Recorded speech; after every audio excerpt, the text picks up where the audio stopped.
Sahabat Akarimba, dimanapun Anda berada, baik yang nyata maupun yang gaib, jumpa lagi dengan YouTube channel Akarimba. Pada saat ini kami berada di makam keramat Pangeran Ahmad Jayakarta yang terletak di samping Masjid Jami As-Salafiyah Jatinegara Kaum. Pangeran Ahmad Jayakarta merupakan utusan Banten dan beliau adalah anak dari Pangeran Tubagus Angke dan Putri Pembayun.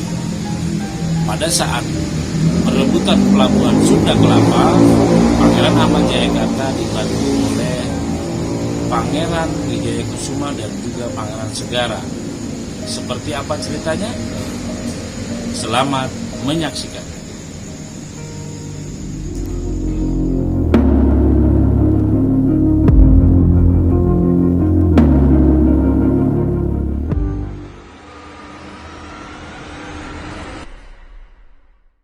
Assalamualaikum warahmatullahi wabarakatuh. Sahabat Akarimba yang budiman dimanapun Anda berada, baik yang nyata maupun yang gaib.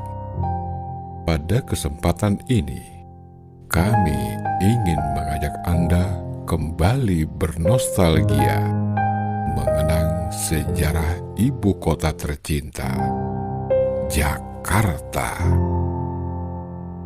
yang dulu dikenal dengan sebutan Batavia. Nama Jakarta tidak bisa dilepaskan dari seorang tokoh pejuang kusuma bangsa yang namanya begitu harum memberi warna tersendiri di bumi Batavia. Semua itu terbukti dengan ramainya para peziarah yang terus berdatangan, baik dari Jakarta maupun dari luar Jakarta. Dia seorang bangsawan dari Banten. Dia juga dikenal sebagai Waliullah.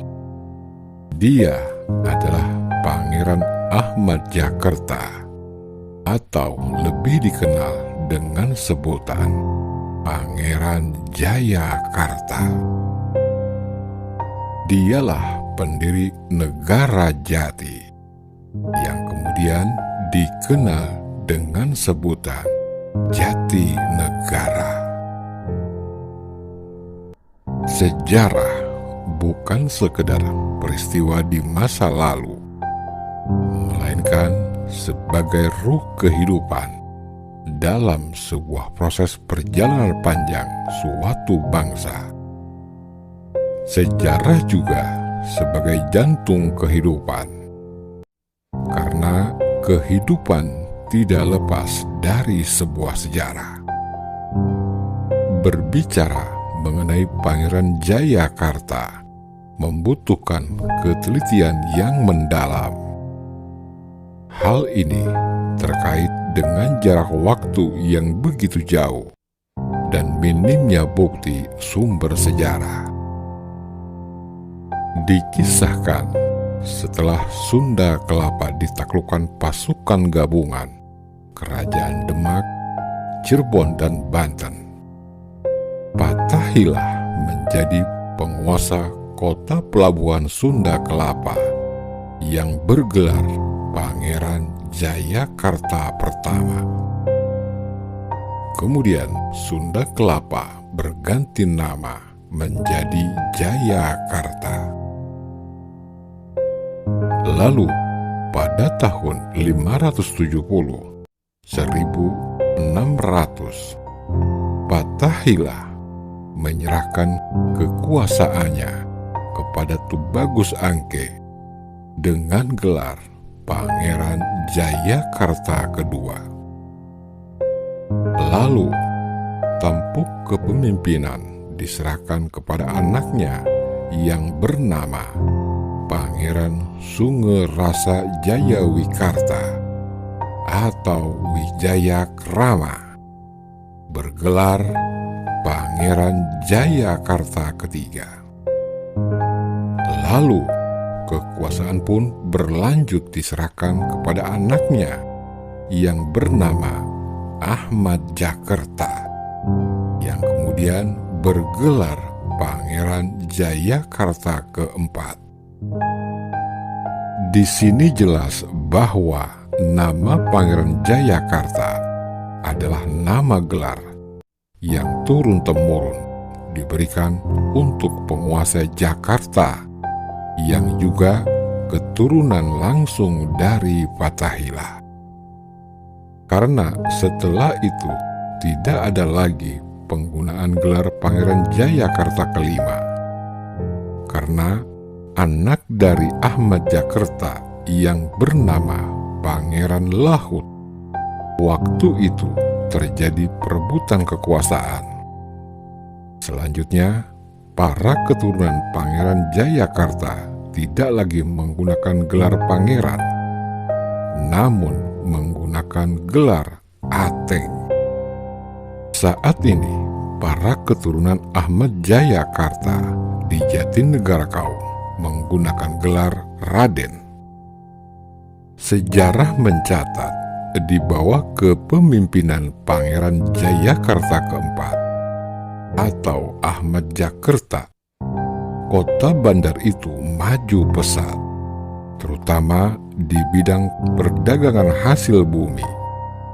Hal itu membuat Belanda lewat perusahaan dagangnya POC ingin berusaha di sana.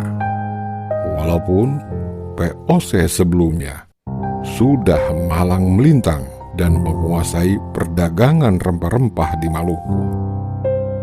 Pada November 1610, Belanda berhasil mendapatkan hak atas tanah seluas 94 meter persegi di sisi timur muara Kali Ciliwung. Sebagai imbalan kepada Pangeran Jayakarta, Belanda membayar sebesar 2.700 florin. Namun di pelabuhan yang ketika itu juga disebut Jakarta, Belanda mempraktikkan sistem dagang monopoli yang licik yang merugikan Pangeran Jayakarta. Perselisihan pun pecah dan merebak antara tahun 1610-1619. Dalam konflik itu, Pangeran Jayakarta dibantu pasukan kiriman dari Sultan Banten yang juga merasa dicurangi serta pasukan Inggris yang saat itu sudah mempunyai markas di sisi barat muara Ciliwung. Tak tahan dikeroyok, Gubernur Jenderal Belanda Jan Pieterszoon kabur ke Ambon meminta tambahan pasukan. Saat Jan Pieterszoon masih di Maluku dan pasukan kompeninya sudah terpojok, muncul konflik baru antara Banten dan Inggris yang berakhir dengan terusirnya Inggris dari Jayakarta.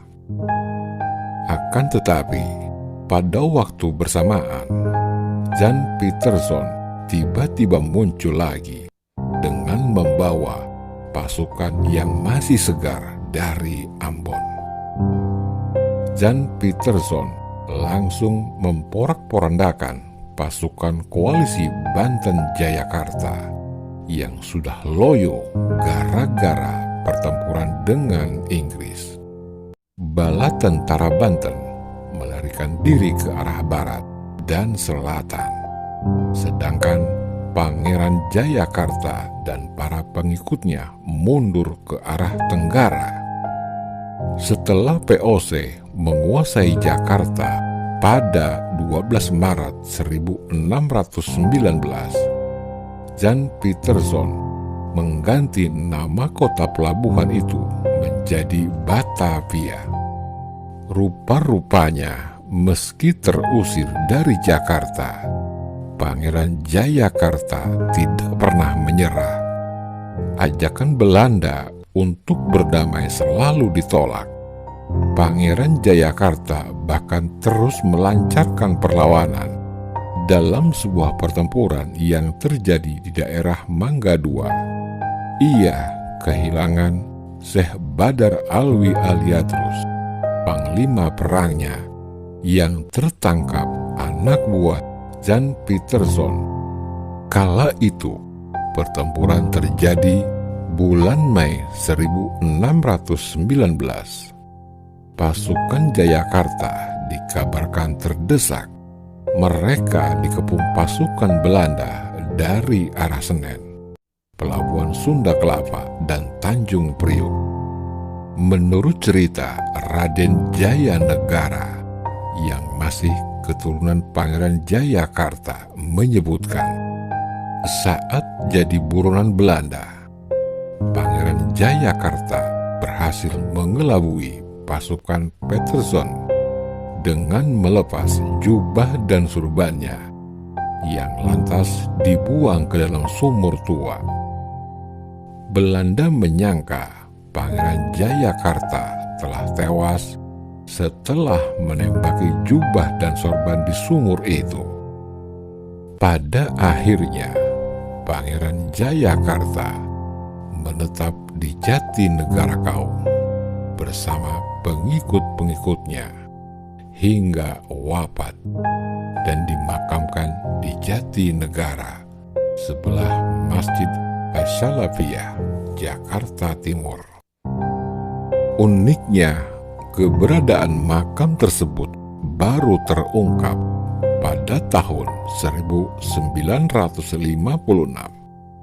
3 abad lebih sejak Ahmad Jayakarta meninggal. Hal ini terjadi karena Pangeran Ahmad Jayakarta meminta anak cucunya untuk merahasiakan identitas dan makamnya kepada siapapun selama Belanda masih berkuasa. Demikian sejarah singkat Pangeran Ahmad Jayakarta. Semoga bermanfaat untuk kita semua, terutama untuk kalangan muda milenial, agar tidak melupakan sejarah para leluhur yang telah berjuang tanpa titik akhir.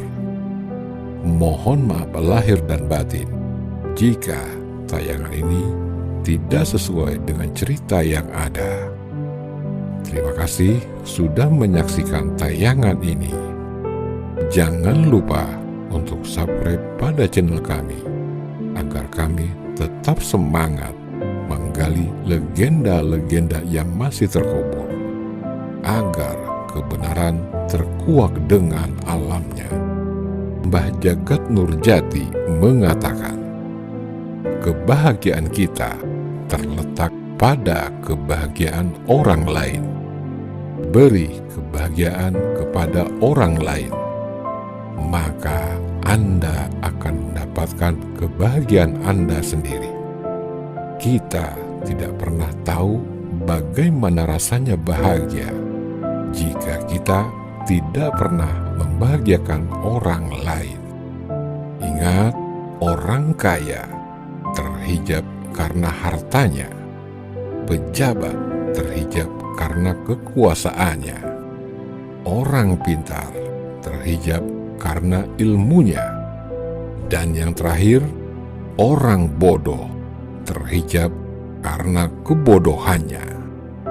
Profesi apapun dapat menjadi hijab darinya jika kita tidak pernah memberi ruang dalam diri kita. Wallahu a'lam bishawab. Salam cinta leluhur Nusantara. Wabillahi taufik wal hidayah, warido wa inayah. Wassalamualaikum warahmatullahi wabarakatuh. Demikianlah tadi cerita tentang Pangeran Ahmad Jayakarta. Semoga bermanfaat bagi kita semua. Dan kami ucapkan banyak terima kasih kepada seluruh sahabat Akarimba yang sudah memberikan subscribe, like, dan komennya di setiap video-video kami. Dan pantengin terus video kami selanjutnya. Salam cinta leluhur Nusantara.